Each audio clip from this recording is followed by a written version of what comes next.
What's up, gangsters? It's a fine Sunday afternoon, and here we are at the final episode of this oil paint rendering for aircraft nonsense. I am honestly happy to be done with it.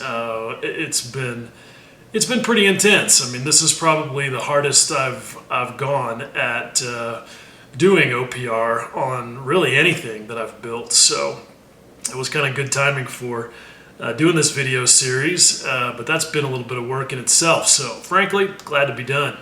But before we get to the last little bit here, let me read out some questions that I've gotten and hopefully provide some good answers. All right, so here we go. This first one, as always, great video. Thank you.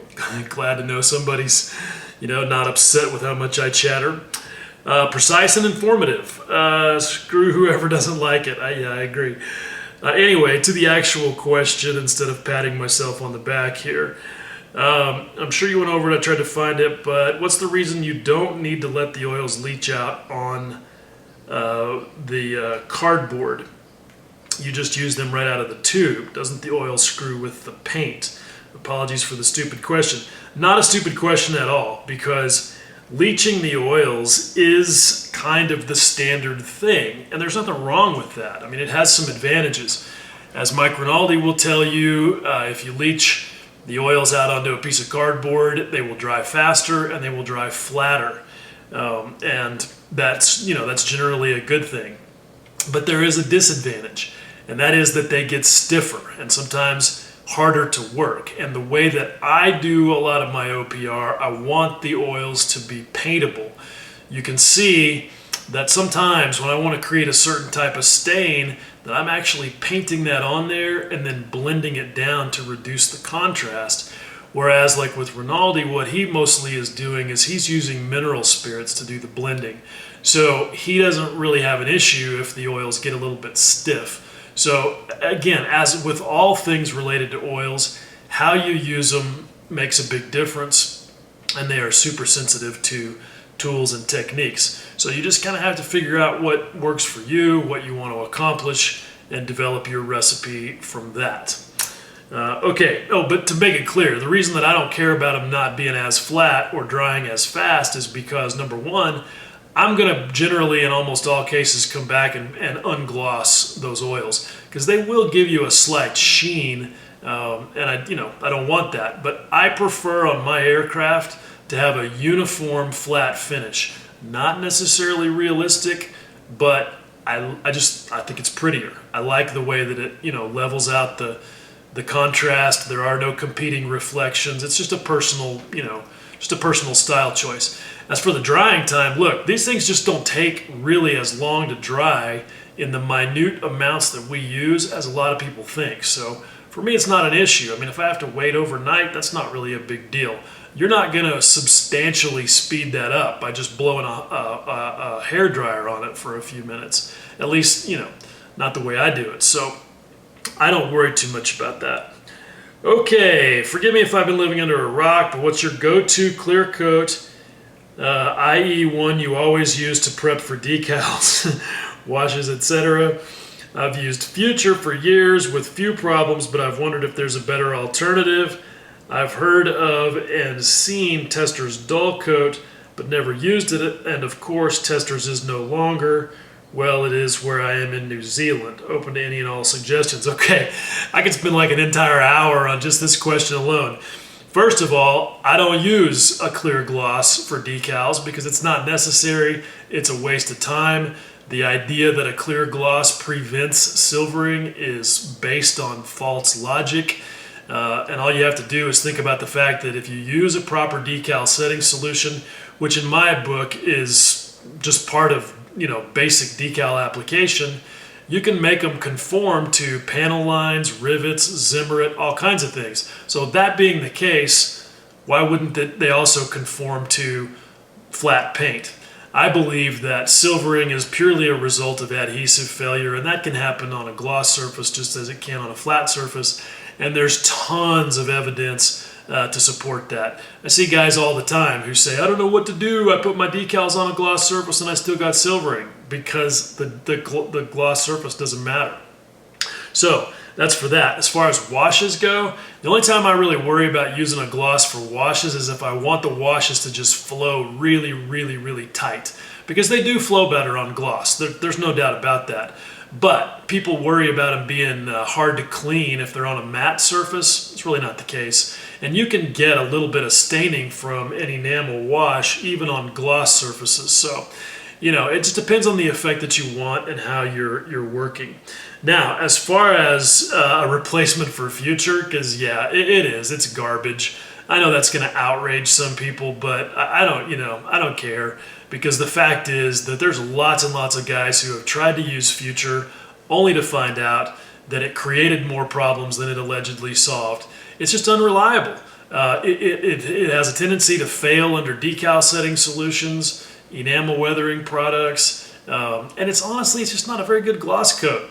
It's not that good. There's definitely much better. If you need an acrylic, my go-to for utility gloss is Aqua Gloss. It's great straight out of the bottle.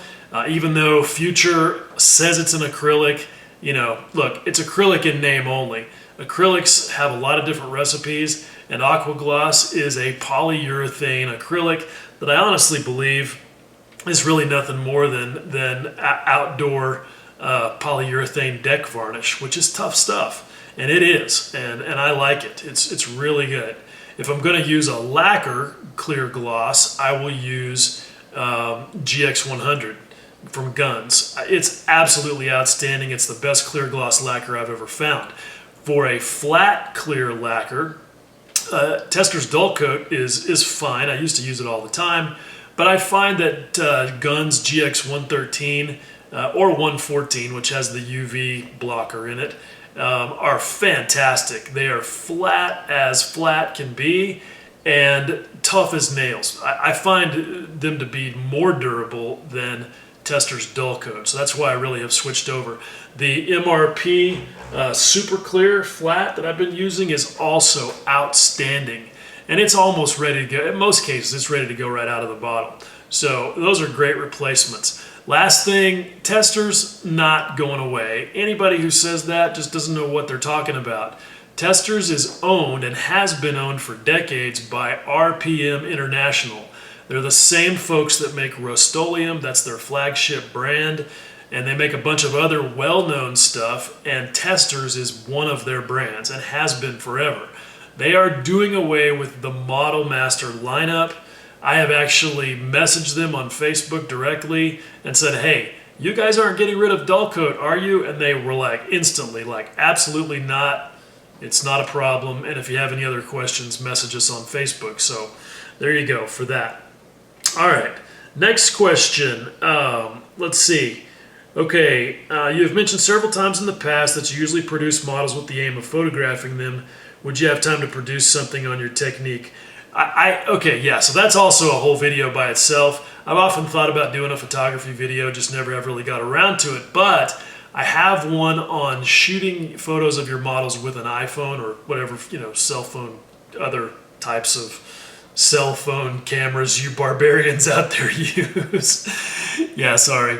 I try not to be an Apple fanboy, but I love my Apple ecosystem. Anyway, check out the video that I made on using your cell phone camera, because you can take great photos with one. You just need a lot of light. Okay, last one here. Okay, so this one is specifically about doing a mosquito. During World War II, it was given a red-colored dope, correct, followed by silver-colored lacquer, yes, then camouflage, yes. Would you follow this scheme for the entire plane, followed by weathering, detailing, or only in high-wear traffic areas where you would then play with paint effects? Okay, so if I were going to do a mosquito and I were going to do hairspray chipping, then yes, I would do those layers only locally in the areas where I was going to do that. And, you know, take some pictures along the way so you kind of have a map and you don't forget. But number one, I don't want to take the time to spray all those layers all over the whole thing. And then I definitely don't want hairspray all over the entire thing. because hairspray can cause you problems with masking. So I try to just keep the hairspray in areas that I'm only going to do the chipping, which generally tend also not to be places I'm going to need masking. So that's that. All right, with that, let's get into this video and get it wrapped up. Okay, so as always, I'm starting out the new session by looking at the work from the previous session. And one thing that kept bugging me about these exhaust stacks was that the tone of the ash was just a little too cool. Just had a little too much blue in it, and I wanted to correct that, and that's super easy. These are locked in with GX113 or the MRP, actually, Ultra Clear Matte. So shifting the tone is super, super easy. I just took my Lowe & Cornell No. 2 Ultra round. And by the way, I should mention, since I'm trying to keep this relevant in real time, this has been Mike Rinaldi's favorite brush forever, but I understand from some of his recent live streams that this brush is not made anymore. There is allegedly an equivalent to it out there by a different name, but yeah, going to have to find a replacement for it.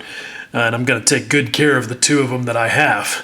But anyway, I just took this, loaded it up with some thinner, and brought it into a little bit of this mixture that I just created for the dirt work that's about to happen on the belly. And just super, super thin. You can see kind of what the tone of it is right there on the white. And applied that just over the entire surface of those areas on the stacks. And now I am much, much happier. That ash is still a nice light color, nice light gray tone, but it has a little bit more of a it's just a little warmer. So now I am thoroughly happy with those stacks. I think they look pretty dope. So let's talk about what's finna happen. And that is a lot of stuff on the bottom of this aircraft. And of course, going to the reference photos. There's really two primary ones that I'm kind of working with here. As we all know, there's good reference photos of the bottom of any aircraft are hard to come by. But as I keep saying, that's where a lot of the most interesting stuff happens. So when you find them, it's a little bit of a gold mine. So as I talked about before with this one, there's a couple of things that are interesting that I want to bring into my model. The dirt splatter on that gear door and then right up there on the bottom of the wing next to it, can be doing some of that. But also look at the seepage of what I can only assume is oil. I don't know how this happens with these gun bays. I mean, I guess they just oiled the shit out of them. I don't know. Maybe they cleaned them out with Avgas. I don't know, but you see this on a lot of these aircraft where you've got this seepage coming out from places where there's no fuel tank in there. All the fuel in a P-40 is carried in the fuselage, so that's not a gas tank. I don't really know what happens there, but it looks pretty delicious. So I'm going to try to incorporate some of that. Then, when you look at this beautiful but sad photo, from this P-40 graveyard, you can see some more really interesting patterns. I mean, look at all of the smut that's around that gun access hatch right there. So a lot of that streaking back onto the flaps.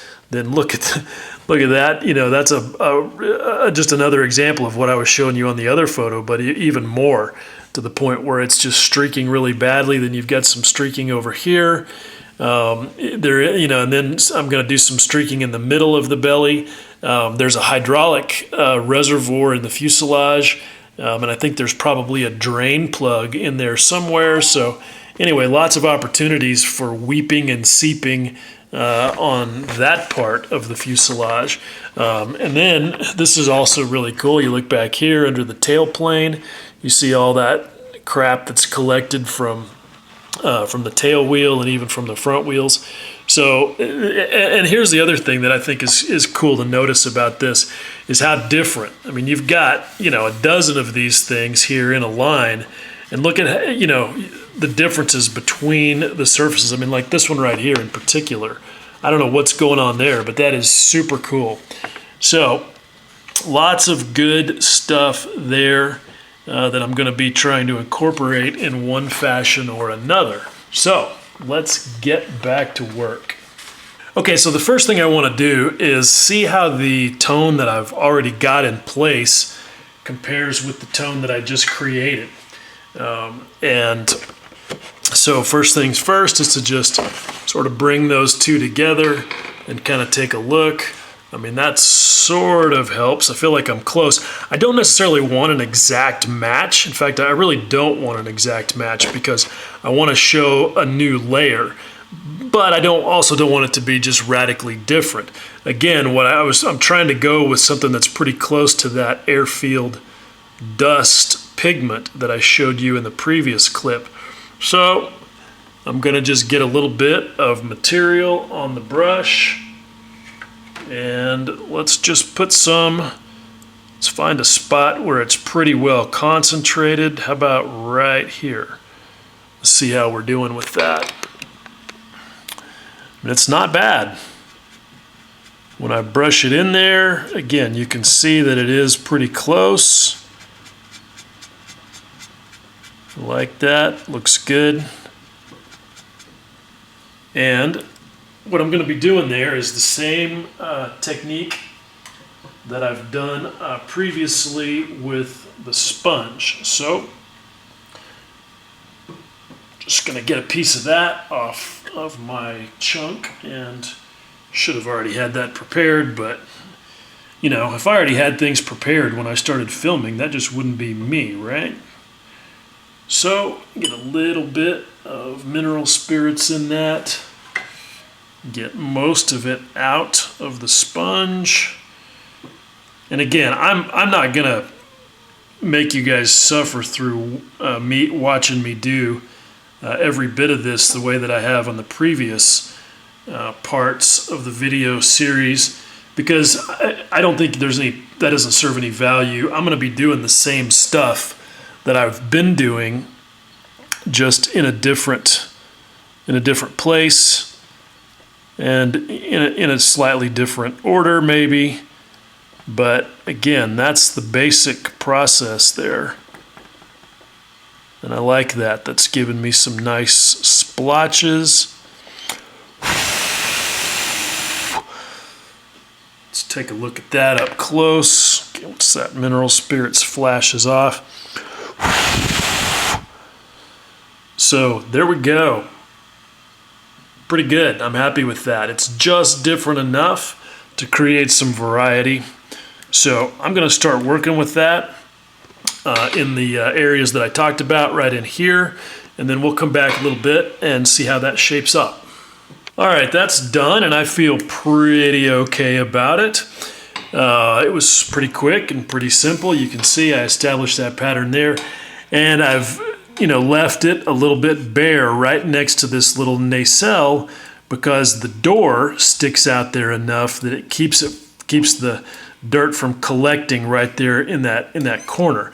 And speaking of said doors, I have also gone and painted on some of that same material on these things. And I think that is pretty reflective of what I see in the reference photo. So the next thing that I'm going to do is some speckling. That's going to be good fun. What I'm going to do is basically just adjust the tones slightly and then do speckling. But I'm going to do that over in the spray booth, because that's going to get pretty sloppy working on the whole airframe. Now, here's something I want to show you that you may be noticing that's not dry yet. But right down in there, yes, this is the rat in the sausage. So yeah, what that is right there is pigment, which I said I was not going to use. Well, yeah, I kind of had no choice, because there is an ejector pin mark right in there. Hopefully you cannot see it, but there's one on each side, and I didn't see it until I actually was fully painted and done with the wheel wells, and I just realized I missed it during assembly, and so yeah, I had to do a little bit of a shenanigan there. I feel like, though, the good news is that's a likely spot for some mud to get splattered and collected. So yeah, that's my story, and I'm sticking to it. All right, so here we go. I've had my speckling fun, and I think I'm gonna just not let myself get too carried away. It is easy with speckles because they just are a lot of fun. And you know, if you get one where you don't want it, it's really easy to just get a little bit of mineral spirits and just wash it right off. Like I have one here on the side of the fuselage that I don't really like. A couple of them actually, so just get rid of those. And I don't think I like the shape of these. They're a bit large. So I'm going to tone those down. But overall, I think pretty good. And my pigments that I spooged into the wheel wells there to cover up those ejector pin marks are drying out. Takes a while, but I think they're going to end up being about the right color. If not, then I can tone them with a little bit of oils pretty easily. So I think that's going to be it for the dirt. And the next thing is going to be some leaking and some streaking, but I'm going to wait until tomorrow because I will probably end up needing to use a little bit of mineral spirits and having to do some blending with those, and I don't want to disturb any of these beautiful speckles that I've got. So I'm going to just set it aside until tomorrow morning and go from there. But I have to also show you this because I did some speckles on the drop tank, and I think this drop tank is maybe becoming my favorite part of this entire project. I just feel like it has sort of really started to turn into just a neat little piece with a lot of layers and a lot of flavor, so I'm stoked about that. All right, back at it again, and of course a quick look at what has already happened. I went ahead last night and locked all this stuff in with some matte clear lacquer because I got to thinking about it, and even though I feel like that these speckles would probably be safe if they just got a little bit of mineral spirits on them, they probably would not come off or get disturbed. But then I started thinking about the fact that I'm going to be doing some streaking in these areas, and that's going to involve some mineral spirits. And then worst possible case is that I screw one of them up and I want to wash it off. Then I get into a little bit of scrubbing, and that definitely I would worry about disturbing these speckles. So it's just not a chance worth taking, and a quick blast of really thin clear lacquer melts all that in there, and I should be safe. Same thing on the gas tank, since I had the clear lacquer going, got all this locked in, and I'm really stoked about this drop tank.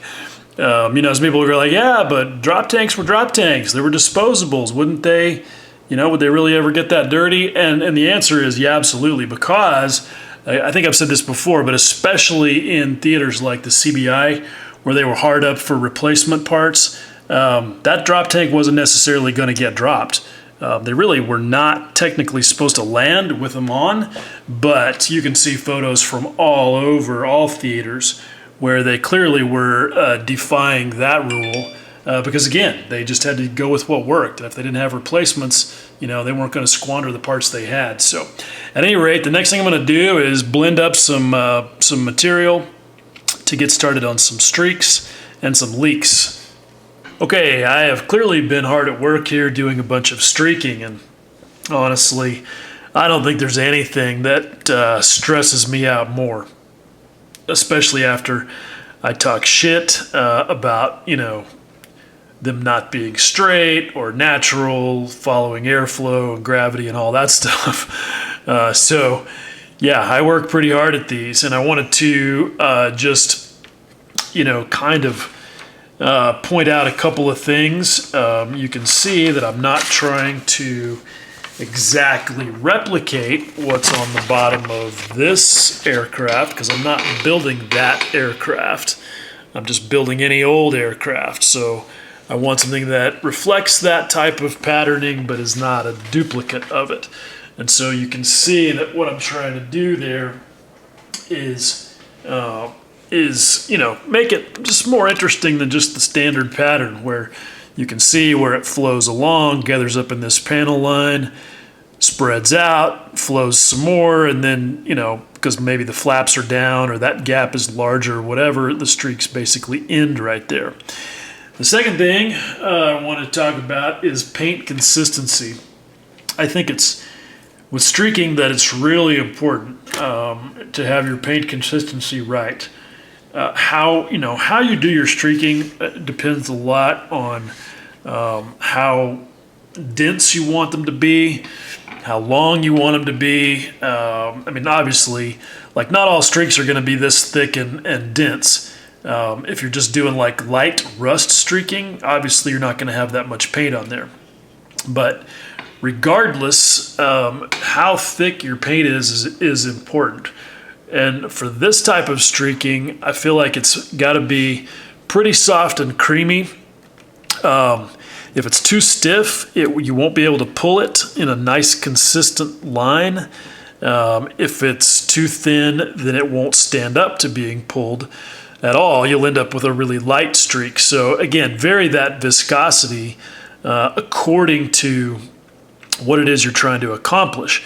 For me, what I'm after is, these like fuel and oil type streaks. So you can see kind of what I'm working with here. I've blended this together. It was still a little bit stiff, and so I've added some mineral spirits to it, and you can see, what I'm working with there. I would sort of liken this to about what it's like on the bottom of a jar of enamel that hasn't been stirred up, if that gives you any idea.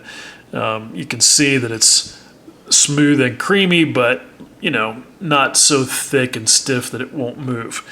So, having said that, item number 3 is I want to show you guys my cheat for making these streaks as straight as possible, because there's definitely people who can do these long streaks totally freehand, no problem. I'm just not one of those people.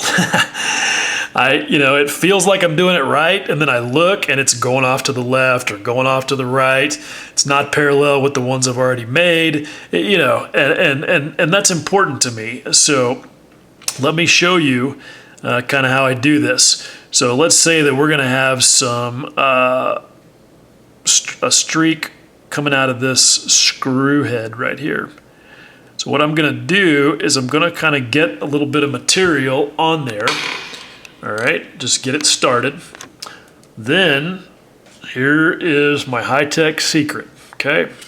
No, I'm not going to sand it.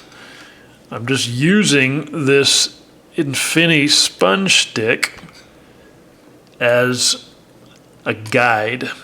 So I get it up to where I need it, look around, make sure I'm parallel, hold the brush up there, next to it.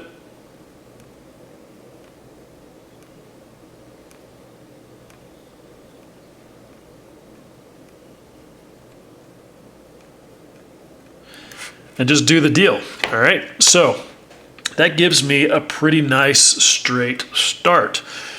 Now, I also like it when my streaks have a gradually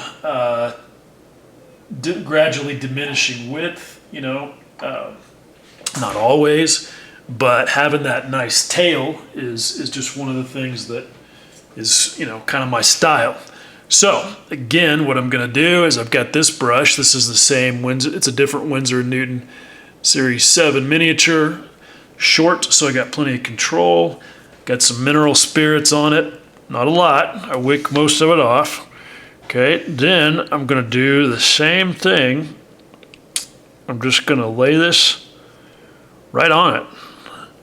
Okay, see that? And then I'm just going to come along here and just use it basically as a mask for cutting in with those mineral spirits. Okay, so that's one side of it. And that's not bad. I could probably, honestly, I could probably live with that, but let's tune it a little bit more. Okay, so again on this side, just getting that in there so that I can see that I've got some taper to it.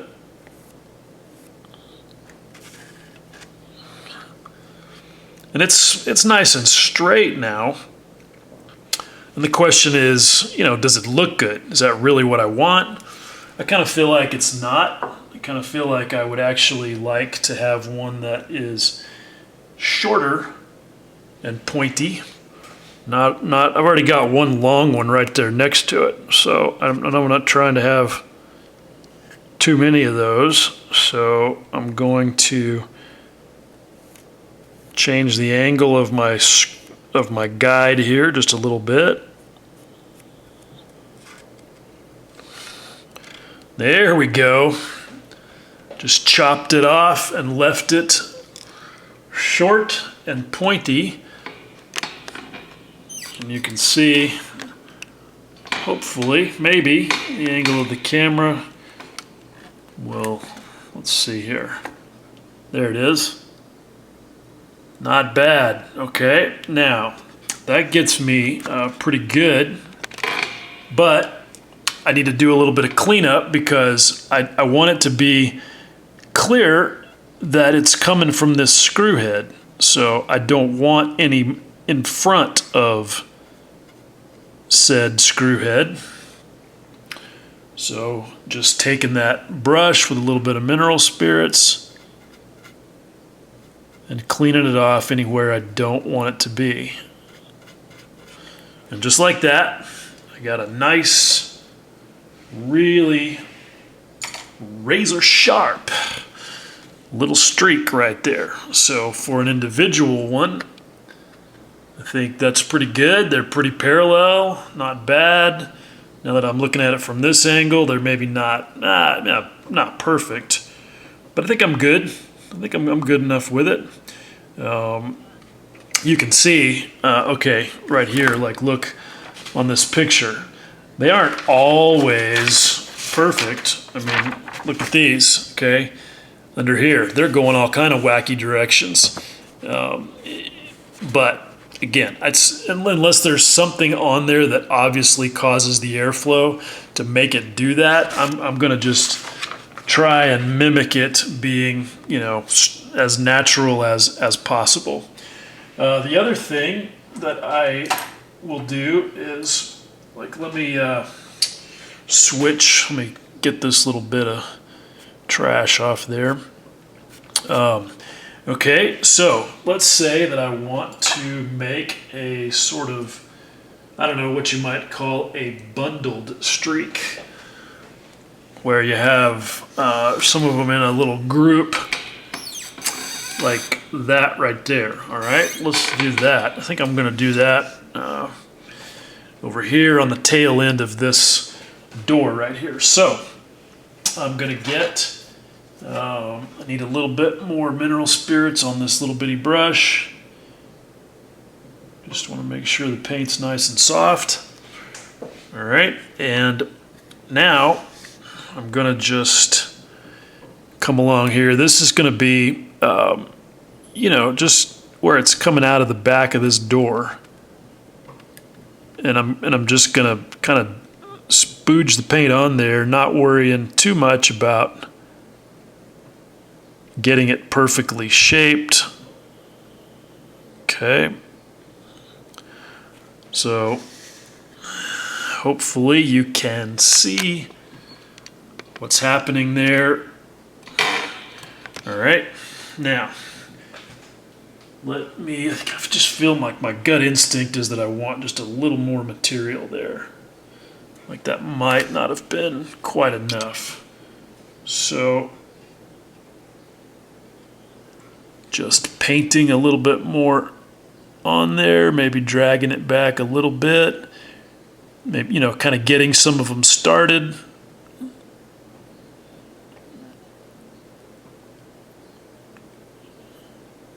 Okay, now, so got that going. Now I'm going to get out the wisp. Okay, that's this thing here. And I've got, they come in like a set of five different widths. This is, I think, probably the width that I want to try. So I'm going to just dip that in the mineral spirits and then wick most of it right back off. Okay, and take my ruler, plant that right there. And what you want to do is start in front of where the beginning of the streak is. If you start where the material starts, you'll end up with that bare spot at the head of the streak, which you don't want.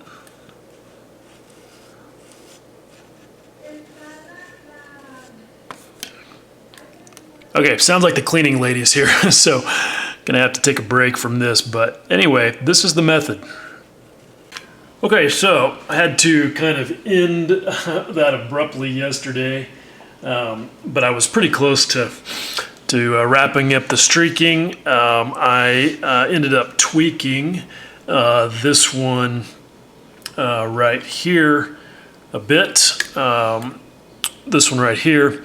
It was just too dense, and I showed it to Chris and Tracy, my brothers, on the Sprue Cutters Union podcast, and they were like, dude, needs some variation, looks too much like paint. So this one was still soft enough that I was actually able to just come back in with one of my blender brushes dry and work it down so that I reduced the contrast and it faded out more here towards the back.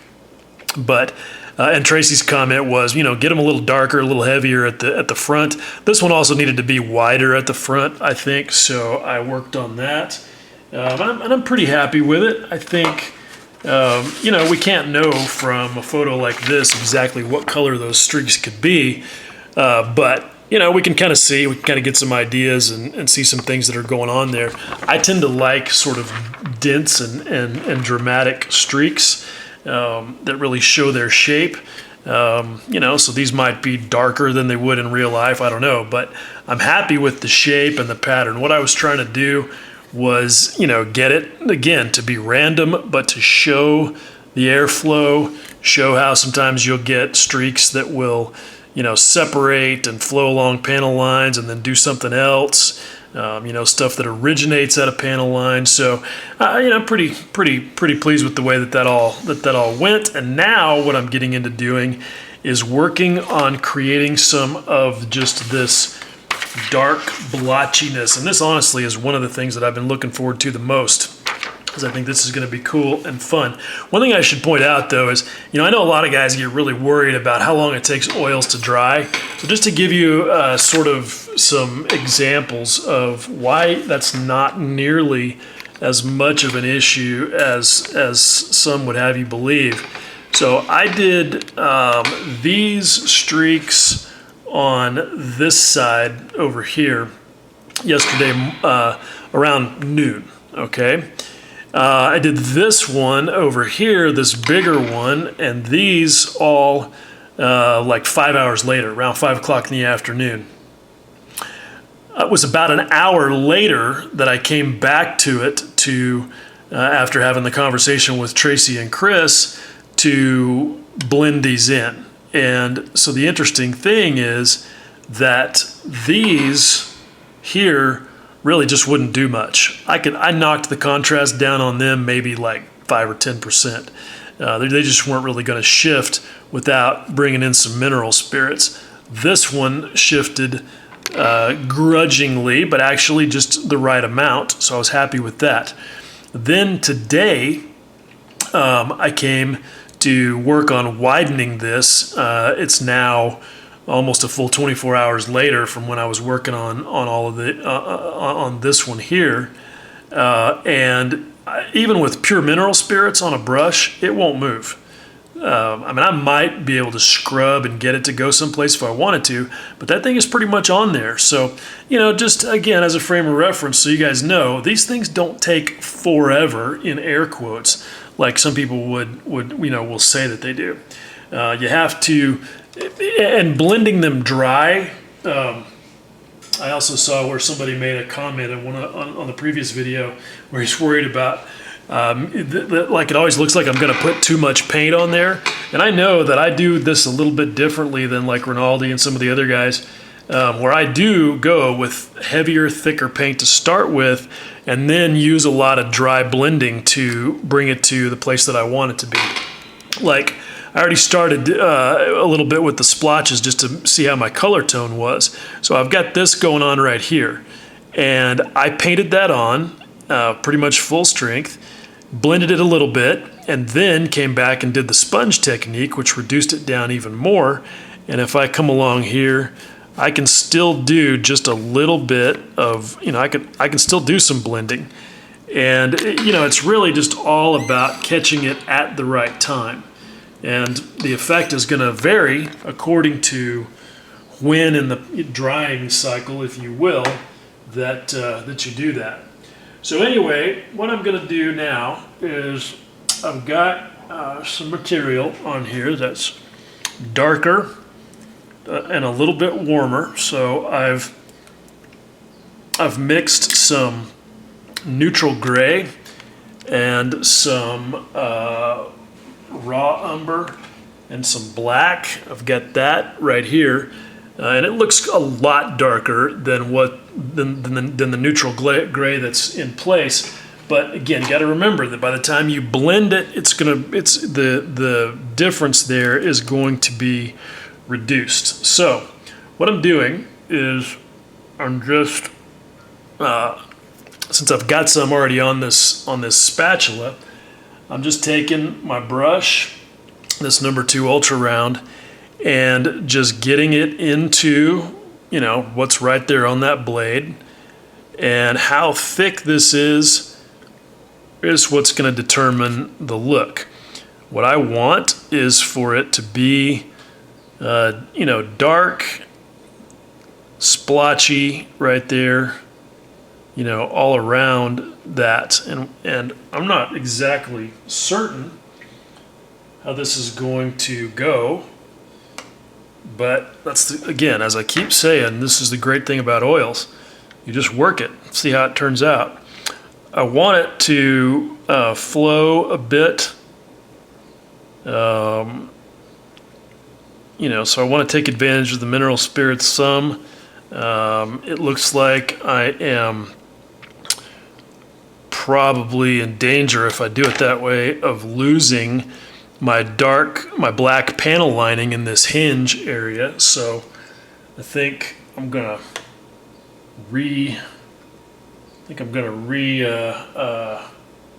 approach that. See if I can get it done without losing that. So, you know, I want to use paint that's a little less fluid. So let me clean that off and then we'll try again.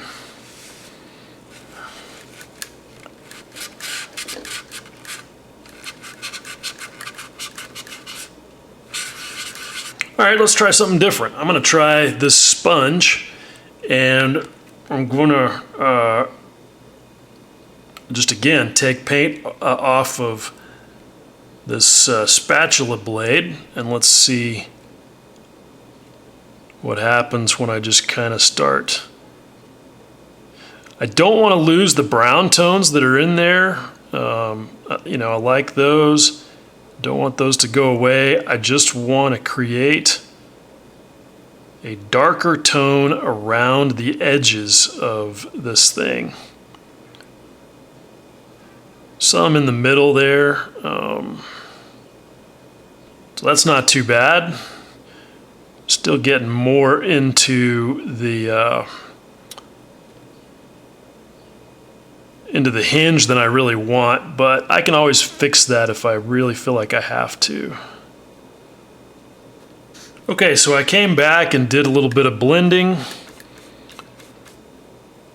and I feel like that's not too bad.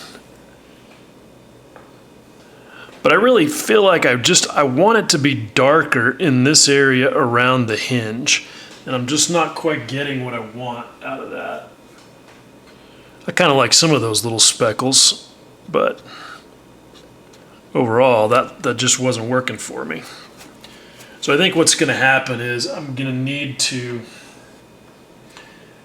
the stain to be a little darker, a little more controlled. So I'm going to reach for one of these, and I'm going to just work some oil into that surface in a more controlled fashion. So I'm going straight to my palette.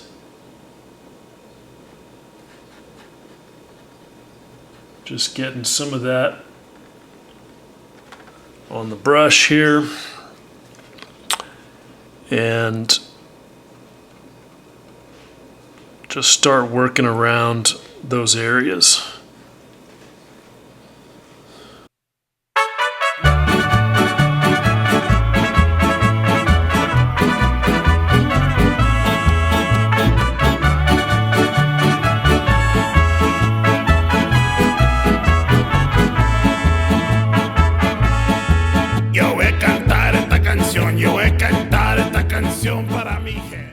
All right, so I have been rubbing and scrubbing away for the last couple of hours, and hopefully you can see what's been going on here.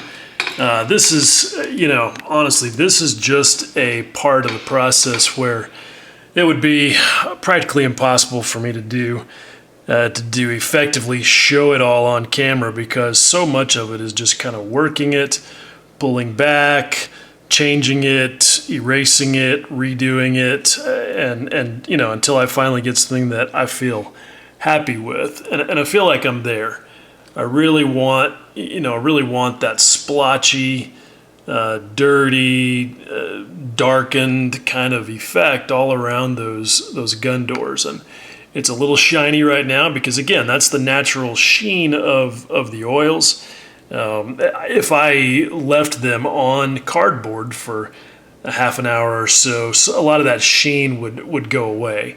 But again, because it's just my thing that I go over it all with flat lacquer. I don't have to worry about that. All that slight sheen will be gone, and hopefully everything will look good. But before I commit to that, I'm going to let it gel. Let it talk to me, come back later today, tomorrow morning, see what I think about all of it. One of the toughest things with this, one of the most frustrating parts, has been maintaining these screw heads and panel lines, because they have to be darker. They really have to be just basically black for it to work. I have done and redone all of those screw heads and panel lines around those doors so many times now I can't even count. But at a certain point it just gets to where if they're important to you, you really are you have to get into a mode of going in with your optivisor and your very best and sharpest Winsor & Newton Series 7, and working just right in a little tiny puddle of black oil and mineral spirits, and getting just the bare minimum on the brush, and hoping that it's the right viscosity to where you can go in and just very, very gently, and this is why it's optivisor work, and because you have to just very, very gently go in and literally just basically just nail the center of the screw head to get it to flow right. And it's It's frustrating, time consuming, and kind of backbreaking, honestly, but I feel like it's worth the effort because that's what it takes to get those details to really pop at the end, and hopefully I'll feel as good after I shoot the matte lacquer on it as I do right now. I usually end up being happier after that step goes. So yeah, we'll see. All right, here we go. One last overall look at this thing. I have sprayed MRP super clear matte on all of these areas, just spot varnishing where I was working with oils to keep it to a minimum. And I'm pretty okay with this. I think I've got the look that I was after. Not 100% satisfied, but then again, I never am. But I'm definitely at the point where it's time to just sort of step away from this. I have literally been doing OPR for like the last 3 weeks straight by the calendar. And there's probably getting close to 20 hours worth of actual work on here, even though it's a bit less than that on YouTube. And that's just the reality, again, as I've said several times, of working with oils. I will probably add a little bit more here underneath the nose. That's an area that needs some storytelling, but I'm just not in a hurry. I'm going to just let this thing gel, take a break, and call this series a wrap. Okay, so there you go. That's all she wrote. And I really... I hope you guys found this informative and useful for developing your own oil paint rendering techniques on aircraft, or really anything. Because as I said at the beginning, the mechanics are really similar, no matter what you're doing. But I also encourage you to look at other instructional material on oil paint rendering, because my style is a little different, and therefore the way that I use the oils is a little different, and I don't want anybody to think that what I'm saying here is the way to do it, or the only, the best way. You really need to develop your own technique. Oils are it's one of those things you have to develop a feel for, and it's all based on what you want to accomplish. So, but at any rate, I really appreciate you guys watching. If you've stuck through all 7 parts of this, just the fact that anybody wants to listen to me explain all this stuff at such length is something that's not lost on me, and I really, really appreciate it. So, as always, thanks again, and much love.